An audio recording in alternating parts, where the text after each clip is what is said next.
안녕하세요. 이번 시간에는 콜럼버스의 달걀 얘기를 좀 해보려고 해요. 이제 콜럼버스의 달걀이라는 게 핵심이 그거거든요. 누구나 할 수 있는 일이지만 그것을 떠올리기 쉽지 않다는 교훈을 얘기하는 건데, 그러니까 계란을 세우는 방법을 사람들한테 얘기해 달라고 해요. 그러면은 콜럼버스가 그 얘기를 한 거예요. 그랬는데 사람들이 세우려고 하는데 안 세워지죠. 계란이 둥글게 생겼으니까. 그래서 콜럼버스가 계란의 아랫부분을 톡톡 이렇게 깨트려 가지고 계란을 세워요. 그랬더니 사람들이 그걸 보고서 에이 이게 뭐야, 이거 누구나 할 수 있는 거 아니야? 라고 얘기를 한 거죠. 근데 콜럼버스가 이때 이런 얘기예요. 누구나 할 수 있지만 그것을 떠올리는 아이디어를 생각해내는 건 정말 어려운 일이다 라는 거죠. 대다수의 기술도 마찬가지예요. 예를 들면서 의료 기술 중에 피부가 여드름흉터, 제가 여드름흉터 있어가지고 예전에 막 찾아봤었는데 서브시전이라고 하는 기술이 있어요.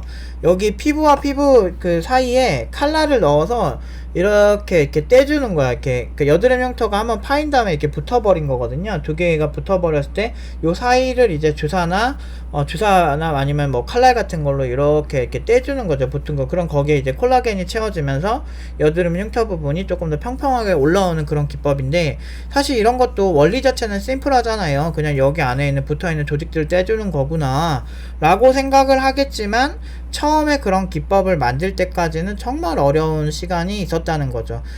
학문 치질 같은 거 있잖아요. 치질 같은 것도 이제 중세 때는 그 항문 치질을 고치는 방법이 없으니까 이제 별짓을 다 했대요. 불로 지지기도 하고 칼로 째보기도 하고. 그런데 사람들이 다 죽어버리는 거야. 그래서 그런 역사들이 쌓이면서 별의별 이제 뭐 거머리로 그 치질 그 부위를 빨게 한다든지 이런 것도 한번 해보고 별짓을 다 해봤는데 그래도 효과가 없다가 현대에 와서 지금의 치료법들이 많이 생긴 거죠. 그래서 이것도 많은 목숨들이 많이 죽었어요, 사람들이. 그래서 지금은 당연하게 말도 안 돼 라고 하는 것도 결국에는 그런 어떤 다양한 시도를 통해서 어떤 깨달음을 얻고 만들어진 치료법이 상당히 많아요. 그래서 인류 역사에 정말 많은 사람들이 항생제가 발견되기 전에 많이 죽었잖아요. 그러니까 그런 것들도 마찬가지고, 그 항생제 푸른 곰팡이라든지 이런 것들이 발견되기 전에는 정말 되게 어렵게 봤다는 거죠. 근데 한번 그거를 잘 제조해서 잘 만들면 그 다음부터는 이거 생각보다 어렵지 않네 이렇게 된다는 거지.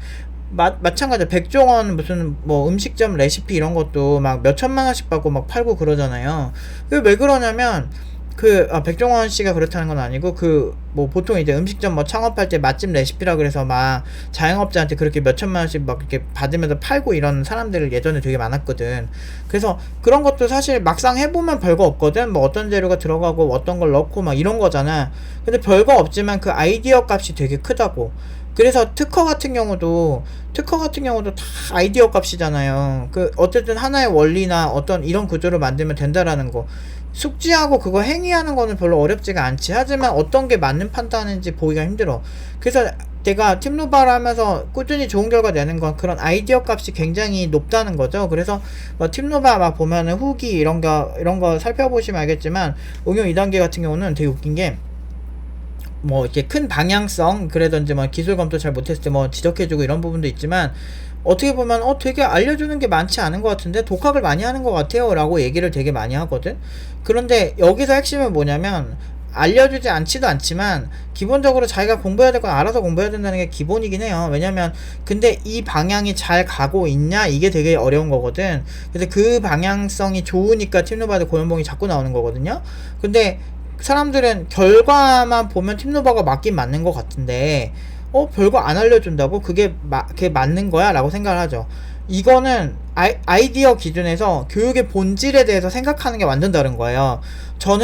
제가 생각하는 교육의 본질은 어차피 이 사람이 회사에 가야 되니까 이 사람이 직접 다 해봐야 된다라는 게 제 관점이고, 그러니까 저는 코치로서 감독으로서의 역할을 되게 정확하게 해야 된다고 저는 생각을 하거든요, 강사라면. 특히나 이제 기초 때는 그렇게 하진 않지만 응용 2단계처럼 난이도가 높은 작업을 할 때는 예를 들어서 박지성이 뭐 슛을 하는 걸 몰라서 못하겠어요? 박지성이 히딩크보다 못했겠어요? 더 잘했지. 몸을 쓰는 법은 훨씬 선수들이 잘 알죠. 그런데 그 몸을 쓰는 방향성과 지금 너 이렇게 뭐가 부족한지 전체적인 밸런스를 봐주는 건 그게 감독의 역할인 거예요. 그건 또 전문적인 영역이고. 그래서 이 친구가 객관적으로 어떻게 움직여야 좋은 결과가 나올지 아는 것도 완전히 다른 문제거든. 그걸 관찰해주는 입장과 그걸 실제로 하는 플레이어 역할은 달라요. 둘 다 위대한 거야. 그래서 우리 학생들도 열심히 하니까 정말 대단한 것도 맞고, 반대로 그런 방향성이 잘못되면 꼭 문제가 생겨, 취업에. 그래서 왕왕 그런 게 생기기 때문에 그걸 또 고쳐주는 것도 저의 역할이고, 그 방향성, 에너지를 쓰는 사람과 어느 방향으로 가야 되는지, 어떤 게 이 사람한테 잘 어울리는지를 보는 건 좀 다른 거거든요. 근데 이거를 조금 더 좀 같이 이런 이론들을 활용을 해서 다시 또 한 번 더 우리가 공부하는 입장에 생각을 해보면, 처음에 여러분들이 코딩을 할 때 옆에 친구는 되게 나보다 잘한 것 같고 재능이 많은 것 같은데 나는 똑같이 하는데 잘 못한단 말이야. 보통 그래요. 남들만 잘해 보여. 그러면 사람들이 의뢰 생각하는 게, 쟤는 똑똑해서 잘 될 거야. 나보다 나랑 시간 비슷하게 투자했을 것 같은데 쟤는 왜 저걸 이해해서 저렇게 하지? 이렇게 생각한단 말이야. 아니야. 보통은 이제 그 친구들 시간을 더 많이 쓰는 경우가 많아요. 그리고 그런 경우도 있어. 똑같은 거를 가르쳐도 이제 제가 전공 때 학교에서 봐도 어떤 애는 함수를 되게 어려워해. 어떤 애는 클래스나 구조체 같은 걸 되게 어려워해요. 그러니까 이게 꽂히는 게 좀 달라요.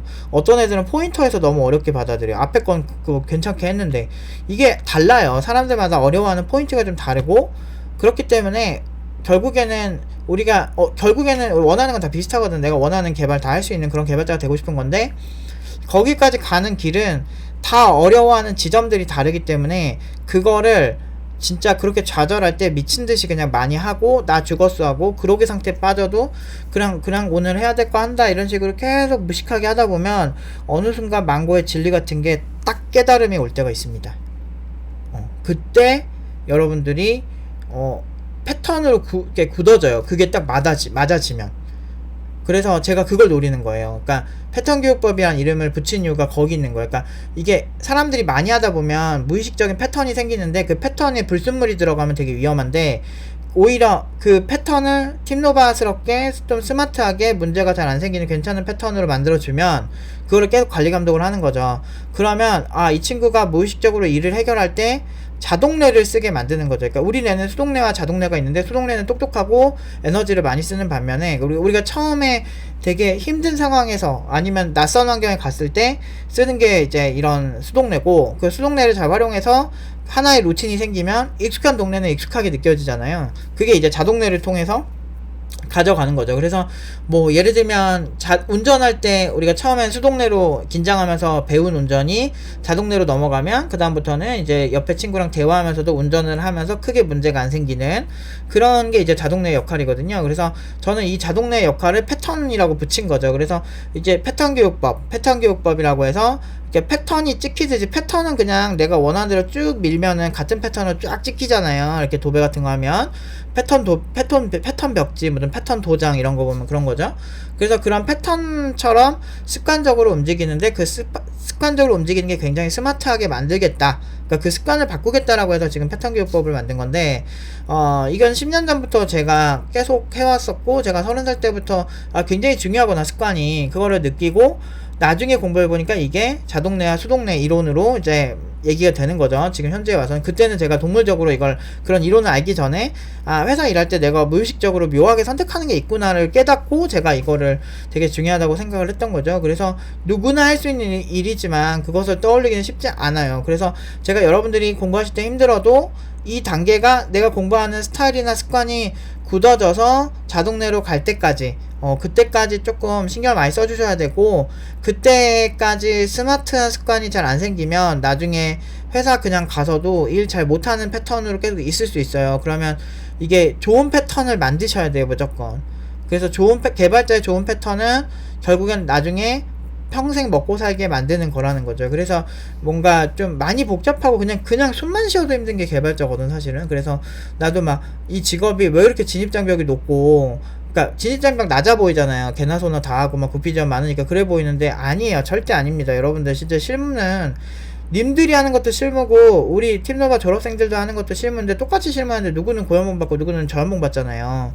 그 이유가 거기 있어요. 이거 정말 여러분들 진짜 열심히 하시면 그대로 돈을 다 받아낼 수 있어요. 이게 그런 영역이에요, 여기는. 그리고 실력 차이 진짜 막 엄청 보여요. 눈에 다 보여요, 여기는.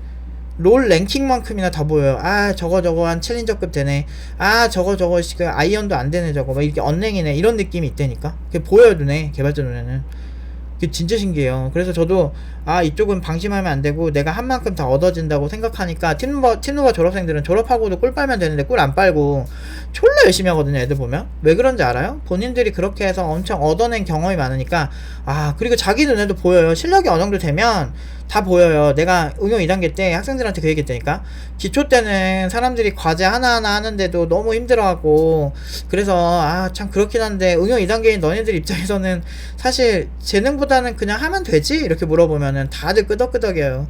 그게 문제가 아니다 이거예요. 응용 2단계 친구들은 지금 아 이 기술을 어떻게 구현을 해야 되지? 이거 지금 만들 때 이렇게 하면 된다고 예전 써있는데 실제로 안 돌아가네. 그럼 뭘 더 이 플랫폼에 맞게 수정을 해야 될까? 아니면 뭐 막 웹에서 나온 예제는 웹 프로토콜에 특화되어 있는데 웹 플랫폼에 특화되어 있는데 난 이거 안드로이드로 가져와서 비슷하게 UI를 만들어야 되면 자바스크립트를 똑같이 안드로이드에서 비슷한 알고리즘을 따라서 하려면 이제 자바스크립트 소스코드를 분석한 다음에 안드로이드 소스코드화 시켜서 바꿔야죠. 뭐 아예 언어가 똑같으면 많이 가져다 쓸 수 있지만 언어가 아예 다른 경우도 비슷하게 또 알고리즘을 짜야 되거나 이런 노가다를 할 때가 많단 말이에요. 그래서 뭐 한 명당 막 플랫폼 2개 동시에 하는 친구들도 있고 막 그래서 장난 아니에요. 정신없어요. 그런 입장에서 보면은 에이 뭐 그냥 뭐 개발 기초 때 뭐 하는 거는 뭐 사실 재능의 영역은 아니죠. 이런 얘기 많이 해요. 왜냐면 그 친구들도 알거든. 본인들이 지극히 정상인 그래 완전 일반인이었는데 지금 다루는 기술들은 좀 어려운 기술들 다루는 거 보면서 이 친구들이 확실히 느끼는 게 있죠.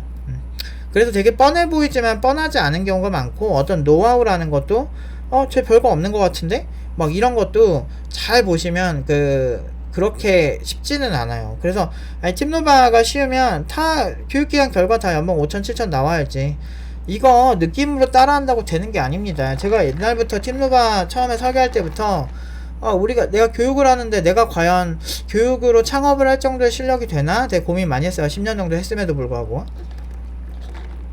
근데 어디에서 확신을 얻었냐면 삼성에서 하든 뭐 네이버에서 교육을 하든 팀노바만큼의 내가 교육하는 것 정도 교육 쪽에선 내가 그 사람들이랑 경쟁해도 자신 있는 거야.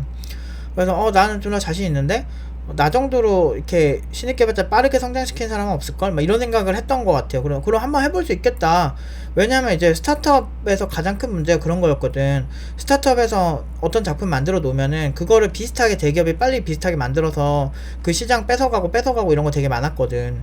그래서 혹시라도 교육 쪽에서 그런 강력한 자본금을 바탕으로 해서 경쟁자가 나왔을 때 내가 과연 그런 부분에서 잘 이겨낼 수 있을까 했는데 교육 쪽은 한번 해볼만 하겠더라고. 해봐라. 이게 돈으로 되는 게 아니야. 교육은 사람을 바꾸는 거기 때문에 돈보다는 굉장히 스마트한 머리를 굴릴 줄 알아야 돼요. 그래서 제가 되게 단호한 성격으로 하는 이유가 이 패턴이 잡힐 때까지는 너무 힘들거든. 그래서 저도 그래요. 저 맨날 몇 년째 막 투자 같은 것도 막 하고 막 손해도 많이 보고 막 하고 그런데 이게 사람이 마냥 당하지 말라는 법이 있는 건지 몰라도 이게 그래도 이렇게 좀 하다 보면은 손해를 조금 덜 보는 방향의 선택을 더 신중하게 하더라고요. 하도 두드려 맞다 보니까. 그래서 뭐 하나 정도는 또 막 되게 좀 손해보는 거 좀 피하기도 하고 이런 적도 있거든요. 그러니까 저는 뭔가 내가 되게 못하면 리스크를 적게 잡고 리스크를 되게 적게 예를 들면 뭐 내가 주식 투자를 잘하고 싶어 그러면 한 10만원 정도 그러니까 내가 없어도 상관없는 돈 있잖아요. 그런 돈을 두고 연습을 미친듯이 한 다음에 확신이 들 때까지 실패 많이 해보고 10만원에서 뭐 절반 잃어도 5만원이니까 그렇게 해서 미친듯이 피떡지게 쳐 맞아보고 그 리스크가 이거 이제 내가 좀 괜찮은데 라고 하는 실력이 됐을 때 그 주식 같은 거를 하는 거를 추천을 드리고 싶어요. 물론 저는 이제 그쪽은 재능이 많지가 않아서 뭐 그렇게 잘하진 않지만 이제 이 코딩을 빗대어서 그렇게 얘기를 해보면 그렇다는 거죠. 그래서 처음에도 저도 처음부터는 교육을 잘하진 않았는데 하다 보니까 많이 엄청 늘고 경험이 많아지면은 많아지고 그리고 안 좋은 케이스는 딱 이제 동물적인 감각이 좀 많이 생겨서 실패 확률이 확실히 낮아져요. 오래 하다 보면. 그래서 내가 장기적으로 오래 가져갈 수 있을 만한 것들을 좀 어렵게 공부하시고 그래서 특정 패턴이 생기기 전까지는 여러분들이 미친듯이 갈아 넣어야 된다. 그리고 생각보다 그거는 그렇게 길지 않을 것이다 라고 강조를 하고 싶네요. 오늘은 여기까지 하도록 하겠습니다.